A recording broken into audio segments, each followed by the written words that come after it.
लगा दो आग पानी में, लगा दो आग पानी में, जवानी इसे कहते हैं। छीन लो सिलेक्शन एसएससी जीडी में, कहानी इसे कहते हैं। नमस्कार, सत श्री अकाल, जय हिंद दोस्तों। मैं गुरदेश कुमार आपके अपने कैरियर गुरु कोचिंग सेंटर के परिवार में स्वागत करता हूं। दोस्तों, क्लास लाइव हो चुकी है, आप सभी आ जाइए। जी, आप सभी को वीडियो को या क्लास को दोस्तों में शेयर करना है। आप लोग शेयर नहीं करते हैं, लाइक नहीं करते हैं। अरे शेयर करो आप दोस्तों में, लाइक करो, ना समझ में कमेंट करो। आप आपके कमेंट हमें एनर्जी देते हैं, ऊर्जा देते हैं, उत्साहित करते हैं। ऐसा लगता है जब आप कमेंट करते हैं कि बच्चे मेरे सामने बैठे हैं। चलिए, आज क्लास में पढ़ाने वाला हूं भूगोल के बारे में। जो कल जो क्लास पढ़ा रहा था मैं, वहीं से चर्चा करेंगे। आप सभी पहले वीडियो को शेयर करेंगे, कसम है तुम्हें महाकाल की। जी चलिए, 21 जून सूर्य कर्क रेखा पर लंबवत चमकता है।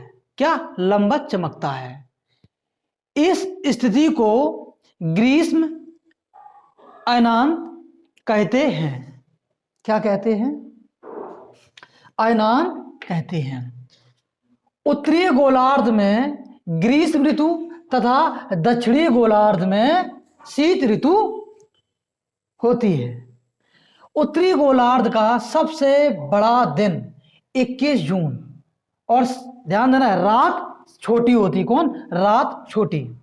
दक्षिणी गोलार्ध का सबसे छोटा दिन कौन? 21 जून। कौन? 21 जून। 21 जून को सूर्य की किरणें दक्षिणी गोलार्ध में 66.1/2, ठीक है, तक पहुंचती हैं। मेरी बात समझ में आप सभी को आ रही है कि नहीं? 23 सितंबर सूर्य भूमध्य रेखा पर लंबवत चमकता है। 23 सितंबर को सूर्य क्या है? लंबवत, भूमध्य रेखा पर लंबवत चमकता है। मेरे प्यारे बच्चों, दिन रात बराबर होते हैं, ठीक है। अब पूछ लिया जाएगा कि बताओ, पूरे ग्लोब की बात करें, पृथ्वी की बात करें, कि आप सभी बताएंगे कि बताओ कौन सी डेट को, कौन 23 सितंबर को दिन और रात बराबर होते हैं। कौन? दिन और रात क्या बराबर होते हैं। चलिए,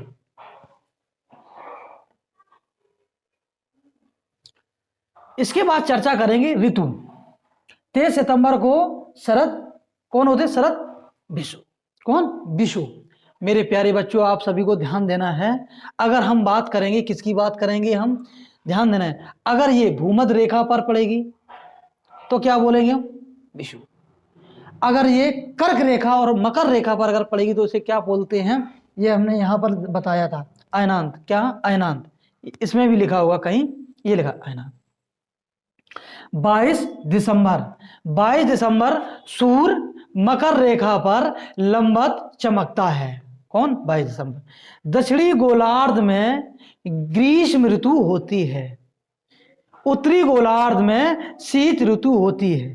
जैसे अगर हम भारत की अगर हम बात करेंगे, भारत जो भारत है, कौन? भारत। अगर यहां से हम काट देंगे 0 डिग्री अक्षांश रेखा या भूमध्य रेखा, सब में से काट दिया है, तो ऊपर वाला हो गया उत्तरी गोलार्ध और नीचे वाला हो गया दक्षिणी गोलार्ध।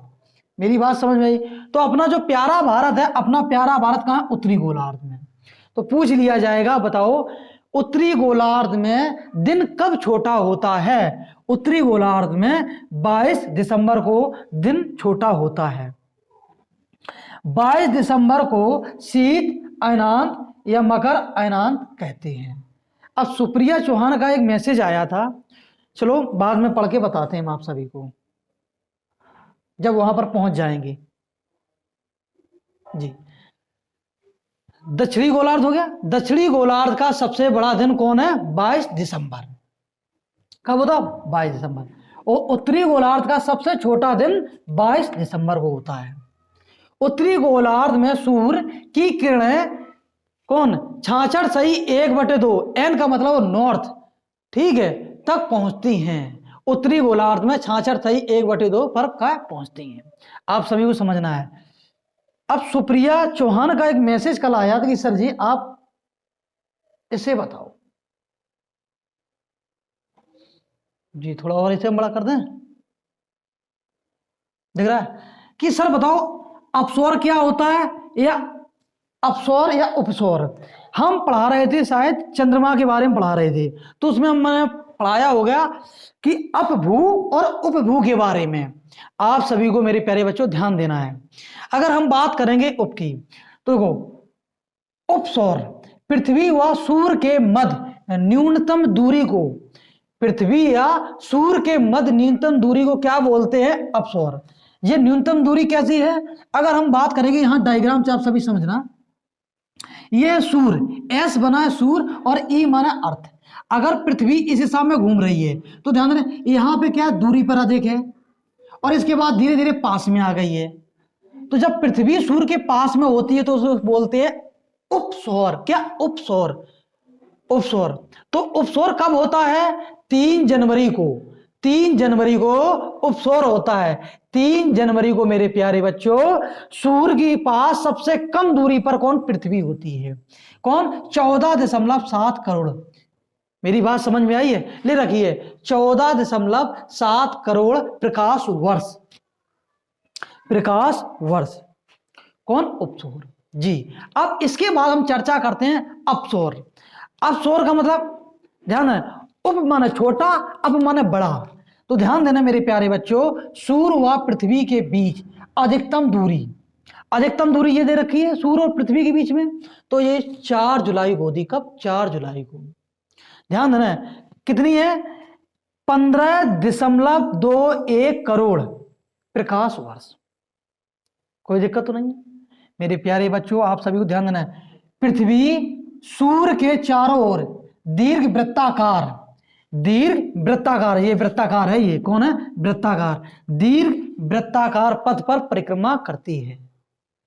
पृथ्वी व सूर्य के मध्य औसतन दूरी मेरे प्यारे बच्चों कितनी है, 14.96 करोड़ किलोमीटर। लेकिन आपको ध्यान देनी है 15 करोड़, 15 करोड़ किलोमीटर। मेरी बात समझ में आई कि नहीं आई है, औसतन दूरी। अब हम सूर्य ग्रह और चंद्र ग्रह की बात करेंगे, चर्चा। चलिए, आप सभी क्लास को लाइक नहीं कर रहे हैं, दोस्तों में शेयर नहीं कर रहे हैं, गलत बात है। अरे मेहनत कर रहे हैं हम आप सभी के लिए, जी शेयर कीजिए।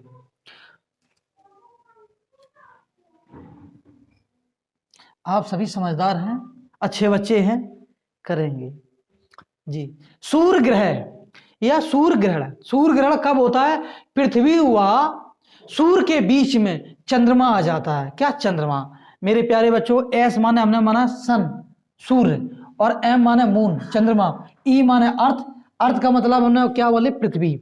पृथ्वी और सूर्य के बीच में कौन आ जाए, चंद्रमा आ जाए, तो क्या पड़ता है, सूर्य ग्रहण।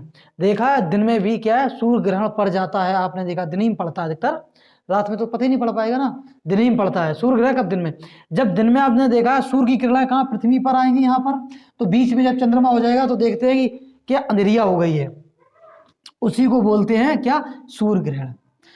चंद्र ग्रहण जब चंद्रमा व सूर्य के बीच में क्या आ जाए, पृथ्वी आ जाए, चंद्रमा और सूर्य के बीच में क्या आ जाए, पृथ्वी, तब उसे क्या बोलते हैं, चंद्र ग्रहण।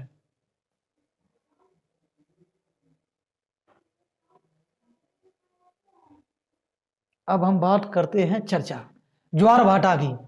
चलिए, ज्वार भाटा की अगर चर्चा करेंगे, सूर्य व चंद्रमा की आकर्षण शक्ति के कारण सागरीय जल के ऊपर उठने व गिरने को ज्वार भाटा कहते हैं, ज्वार भाटा कहते हैं।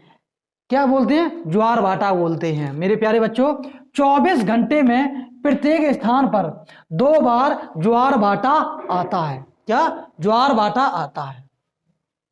जब सूर्य, पृथ्वी व चंद्रमा एक सीधी रेखा में होते हैं, ध्यान देना, जब सूर्य, पृथ्वी व चंद्रमा एक सीधी, ठीक है, एक सीध में हो, तो उसे क्या बोलते हैं? दीर्घ ज्वार, दीर्घ ज्वार। और ध्यान देना है, जब दीर्घ ज्वार होता है मेरे प्यारे बच्चों तभी होता है कान पूर्णिमा और अमावस्या। जी, सूर्य पृथ्वी व चंद्रमा जब समकोण पर हों, ये तो है कौन? सीधी रेखा में है। और जब कब है? समकोण पर। जब समकोण पर होंगे मेरे प्यारे बच्चों तब उसे बोलते हैं लघु ज्वार। क्या? लघु ज्वार। अब ध्यान देना है, ज्वार का मतलब नहीं समझ में आया? ज्वार भाटा, ठीक है। अगर बड़ा आएगा, जब बड़ा ज्वार भाटा कब आएगा? जब सूर्य और पृथ्वी चंद्रमा एक सीधी रेखा में हो। कोई दिक्कत नहीं? क्या? सीधी रेखा में हो। जब सीधी रेखा में हो कौन? दीर्घ ज्वार भाटा आएगा। अगर बात करें कौन? लघु माने छोटा ज्वार, कब है? समकोण पर। जब इससे समकोण पर होंगे तब क्या बोलते हैं? सप्तमी व अष्टमी को। मेरे प्यारे बच्चों बात समझ में आएगी आपकी? नहीं जी, आ रही है आप सभी। चलिए यहां पर समझिए, दीर्घ ज्वार भाटा किस हिसाब में है समझिए। एक सीधी रेखा में है कि नहीं है? देखो यहां मैंने क्या माना? चंद्रमा। यहां चंद्रमा, ये पृथ्वी, और ध्यान देना है चंद्रमा है, पृथ्वी है, चंद्रमा है और सूर्य है। मैंने क्या किया? देखो अमावस्या और पूर्णिमा, या सूर्य ग्रहण हो, ध्यान देना है, या तो सूर्य ग्रहण हो या चंद्र ग्रहण हो, तो तभी तो स्थिति में सूर्य और चंद्रमा पृथ्वी एक सीधी रेखा में आते हैं। क्या? सीधी रेखा में आते हैं। जी, जब एक सीधी रेखा में आते हैं तो मेरे प्यारे बच्चों जी क्या है? एक सीधी रेखा में है, तब क्या बोले? दीर्घ ज्वार। आप लोग समझ गए होंगे। अगर हम आपसे पूछ लें अभी जस्ट बताओ सूर्य ग्रहण कब होता है, तो मेरे प्यारे बच्चों अभी मैंने बताया था सूर्य ग्रहण कब होता है? जब पृथ्वी और सूर्य के बीच में चंद्रमा आ जाए तब वो क्या होता है? सूर्य ग्रहण। अगर हम बात करें चंद्र ग्रहण कब होगा? चंद्र ग्रहण कब होगा? जब सूरज और चंद्रमा के बीच में पृथ्वी आ जाए। तो दोनों की अवस्था में क्या है? सीधी रेखा हो जाती है कि नहीं हो जाती है? तो क्या होगा? दीर्घ ज्वार। अब समझो, ध्यान देना है। अगर हम बात करेंगे ये कौन? पृथ्वी। पृथ्वी का ये चक्कर कौन लगा रहा है मेरे प्यारे बच्चों? पृथ्वी का चक्कर कौन लगा रहा है? कौन? चंद्रमा। पृथ्वी का चक्कर चंद्रमा लगा रहा है और सूर्य ये है। तो ध्यान दो, एक तो इस हिसाब में बनेगा, एक तो ये बना है, कोई दिक्कत तो नहीं है। या सूर्य सॉरी चंद्रमा अगर इधर है, चंद्रमा अगर इधर है तो एक तो इस हिसाब में बनेगा, इस हिसाब में। दिख रहा है आप सभी को? तो तब क्या बोलते हैं? लघु ज्वार। जी आप सभी समझदार हैं, कमेंट कर रहे हैं, बहुत अच्छा। थोड़ा देखते हैं जी, आप सभी से कुछ पूछते भी चलते हैं। जो कल की क्लास थी आप सभी बताओगे, बताइए नीला ग्रह किसे कहते हैं? पहले तो वीडियो को शेयर कीजिए आप सभी, लाइक कीजिए और कमेंट कीजिए आप सभी। नीला ग्रह किसे कहते हैं? चमकीला ग्रह किसे कहते हैं? हरा ग्रह किसे कहते हैं? 3 मैंने पूछा है, आप सभी को कमेंट करना है।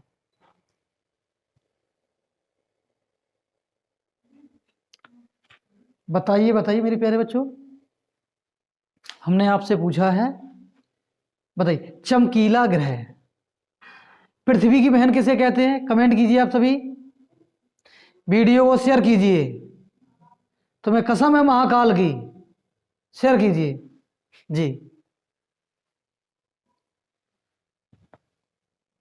चलिए अब हम बात करते हैं चंद्रमा।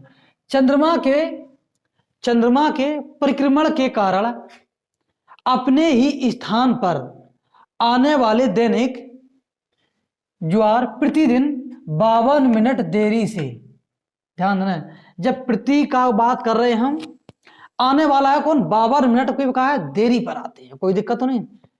कोई दिक्कत तो नहीं है? यहां तक नहीं होनी चाहिए। दो विपरीत ज्वारों में अंतर जो होता है 24 घंटे 52 मिनट का। विपरीत जो आते हैं, एक जालगा से जा रहा है, एक बालगा से आ रहा है, इस हिसाब में, इसी बोलते हैं विपरीत। तो अंतराल कितना होगा? अंतराल होगा 24 घंटे 52 मिनट का जी।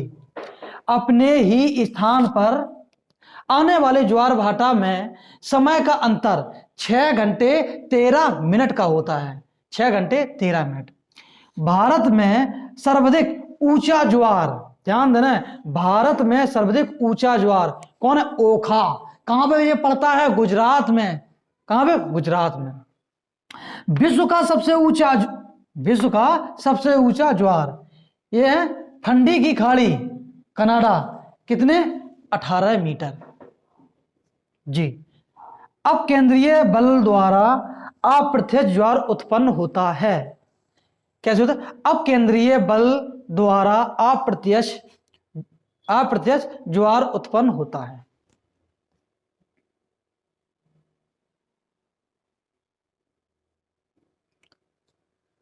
मेरे प्यारे बच्चों, ये देशांतर अक्षांतर की अगर हम बात करें, अक्षांश और देशांतर की, इसे हम अलग से पढ़ाएंगे जब हम ग्लोब लेकर आएंगे। इसे छोड़ दीजिए आप सभी। कर्क रेखा, मकर रेखा, इसे छोड़िए आप सभी।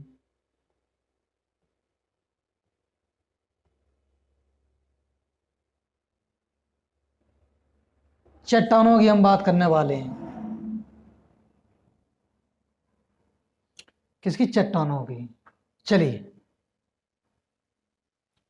चट्टाने की अगर हम बात करेंगे, कौन कौन सी चट्टानें हैं?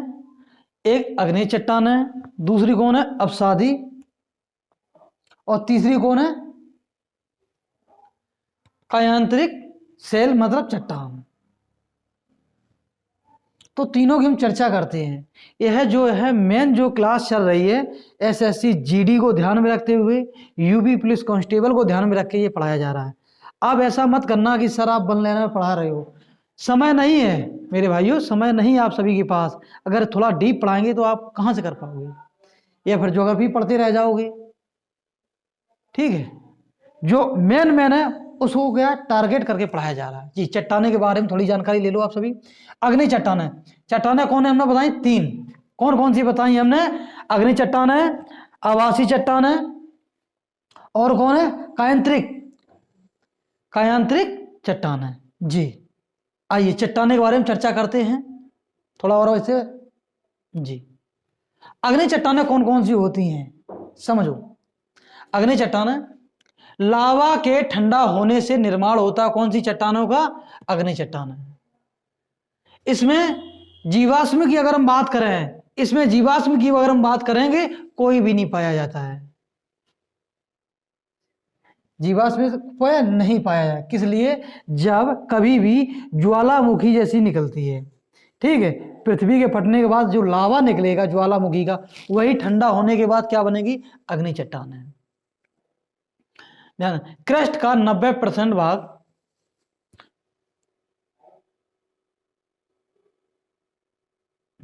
जी, क्रस्ट का 90% भाग आग्नेय शेलों से निर्मित होता है। सर्वप्रथम इन्हीं चट्टानों का निर्माण हुआ। सबसे पहले किसका? इन्हीं का निर्माण हुआ। जब कभी भी प्लेट इधर से उधर अगर होती है तो हमेशा क्या है, क्या होता है? ज्वालामुखी विस्फोट हो जाता है। तो क्या किसका निर्माण होगा ज्वालामुखी से? अग्नि चट्टानों का। किसका? अग्नि चट्टानों। मेरे प्यारे बच्चों, आप सभी शायद नहीं दिख रहा हो, अब दिख रहा होगा।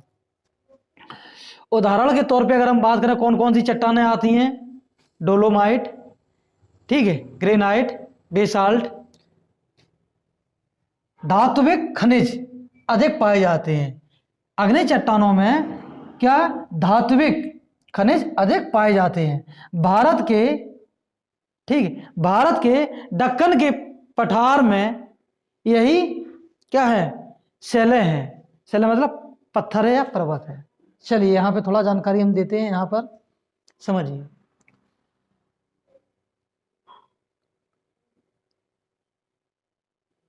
समझिए, अग्नि चट्टानें जो हैं कौन कौन सी हैं? ये हैं। इनसे परिवर्तित होकर कौन कौन से बनी? ये बनी है। तो जो लिखा है, अग्नेय चट्टानों के रूपांतरण से बनी शैलें कौन कौन सी हैं? ग्रेनाइट, ग्रेनाइट से कौन बनत? नीस, पूछ लिया जाता है। बेसाल्ट से कौन बनत है? ठीक है, और बेसाल्ट की अगर हम बात करें, 2 बनती हैं। कौन कौन सी? शिस्ट और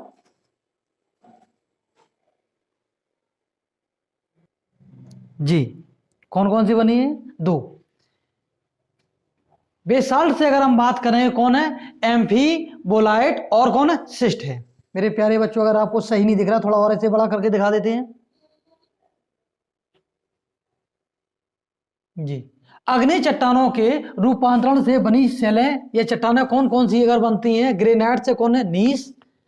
और बेसाल्ट से कौन है? एम्फीबोलाइट।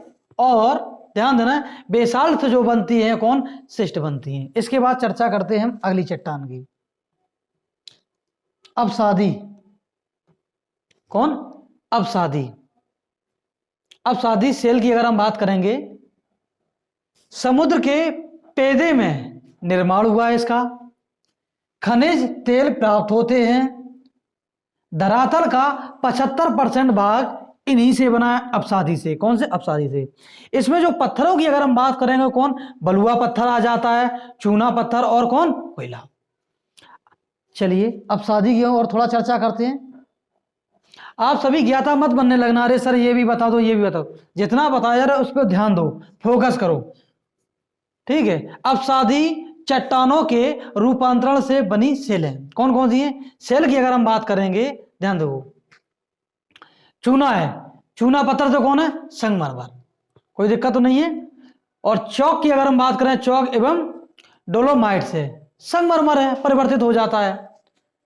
बलुआ पत्थर की अगर हम बात करें, क्या लिखा है? Quartzite, quartzite.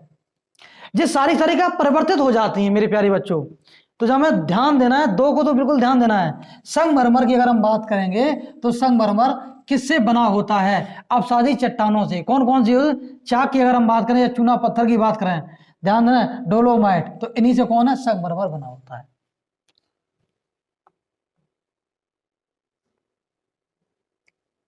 कायांतरिक सेल, शेले की अगर हम बात करें, पत्थर की बात करें, कायांतरिक अगर पत्थर की बात करें, इनमें कौन? चूना पत्थर संगमरमर परिवर्तित हो जाता है। चिकनी मिट्टी जो मृदा है स्लेट में हो जाती है। और कोयला, हीरा। अगर हम बात करेंगे कोयला, कोयला से क्या है? हीरा बनता है। या हीरा कहाँ मिलता है? कोयला मिलता है। कोई दिक्कत तो नहीं, यहां तक समझ में आप सभी को आया होगा, मैं आशा करता हूं। जी, वीडियो को शेयर कीजिए आप सभी। यह जो पीडीएफ में देने वाला था आप सभी को एसएससी जीडी के डाउट ग्रुप पर, यह एक टेलीग्राम चैनल है, उस पर डालेंगे हम। पृथ्वी की आंतरिक संरचना, पृथ्वी की भूपर्पटी पर सर्वाधिक पाया जाने वाला तत्व कौन सा पाया जाता है? ऑक्सीजन। कौन सा पाया जाता है? ऑक्सीजन। क्लास थोड़ा सही से नहीं चल पाती है। कौन? सर्वाधिक पाई जाने वाली, ठीक है, धातु कौन सी? एल्युमिनियम। कौन सी? एल्युमिनियम। पृथ्वी का औसतन घनत्व हमने बताया था 5.5। ध्यान देना है। पृथ्वी 32 मीटर की गहराई पर जाने पर 1 डिग्री सेल्सियस तापमान बढ़ जाता है। नीचे अगर जाएंगे 32 मीटर अगर नीचे जाने पर, पृथ्वी के नीचे जाने पर, तो 1 डिग्री सेल्सियस क्या है? तापमान बढ़ जाता है। ज्वालामुखी की उत्पत्ति, ज्वालामुखी की उत्पत्ति 1500 किलोमीटर की गहराई से या गहराई में है। अगर हम बात करेंगे पृथ्वी के केंद्र में, पृथ्वी के केंद्र में लोहे की अधिकता के कारण चुंबकीय गुण पाया जाता है। आज के लिए हम सोचते हैं क्लास यहीं तक रखते हैं, अगली क्लास कल प्रारंभ करेंगे। आज आपको 20 से 25 मिनट बाद यह वीडियो आप सभी को अपलोड करवा दी जाएगी एसएससी जीडी के डाउट ग्रुप पर। मेरे प्यारे बच्चों, यह टेलीग्राम चैनल है, उस पर आप सभी इस वीडियो को पीडीएफ को आप डाउनलोड कर लेंगे। आज के लिए इतना ही दोस्तों, जय हिंद, मिलते हैं अगली क्लास में।